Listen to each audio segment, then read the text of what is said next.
ఈరోజు revolutionary students union Kadapa జిల్లా committee ఆధ్వర్యంలో ఆర్జేడీ కార్యాలయం ఎదుట ధర్నా కార్యక్రమం నిర్వహించడం జరుగుతూ ఉంది.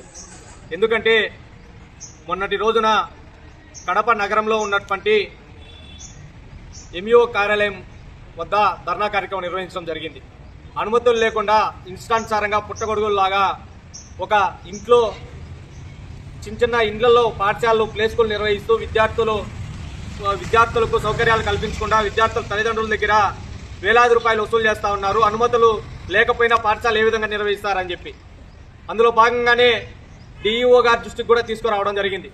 కానీ స్పందన లేకపోవడంతో ఆర్జేడీ కార్యాలయం ఎదుట ధర్నా కార్యక్రమం నిర్వహిస్తూ ఉన్నాం.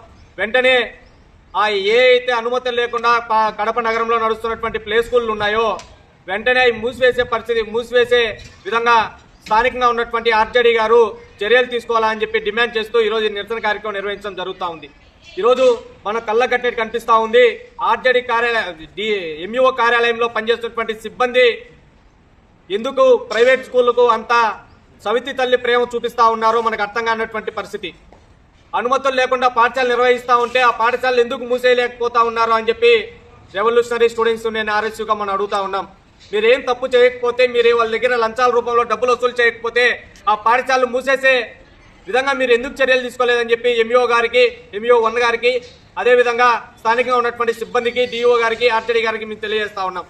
కాబట్టి డబ్బులకు అమ్ముడుపోయినటువంటి ఏవైతే అధికారులు ఉన్నారో బయట ఆరోపణలు వస్తూ ఉన్నాయో వాటిపైన సమగ్ర విచారణ జరిపి అలాంటి ఏదన్నా జరుగుంటే ఖచ్చితంగా చర్యలు తీసుకోవాలని చెప్పి ఆర్ఎస్యూగా మేము డిమాండ్ చేస్తా ఉన్నాం. లేని పక్షంలో ఖచ్చితంగా డైరెక్టరేట్ వద్ద కూడా ధర్నా కార్యక్రమం నిర్వహించడానికి విజయవాడ కేంద్రంగా కూడా మేము ఏర్పాట్లు చేసుకుంటా ఉన్నామని కూడా రెవల్యూషనరీ స్టూడెంట్స్ యూనియన్ ఆర్ఎస్యూగా మేము తెలియజేస్తా ఉన్నాం. ప్రశాంత్, ఆర్ఎస్యూ రాష్ట్ర ప్రధాన కార్యదర్శి, కడప నగరం నుంచి.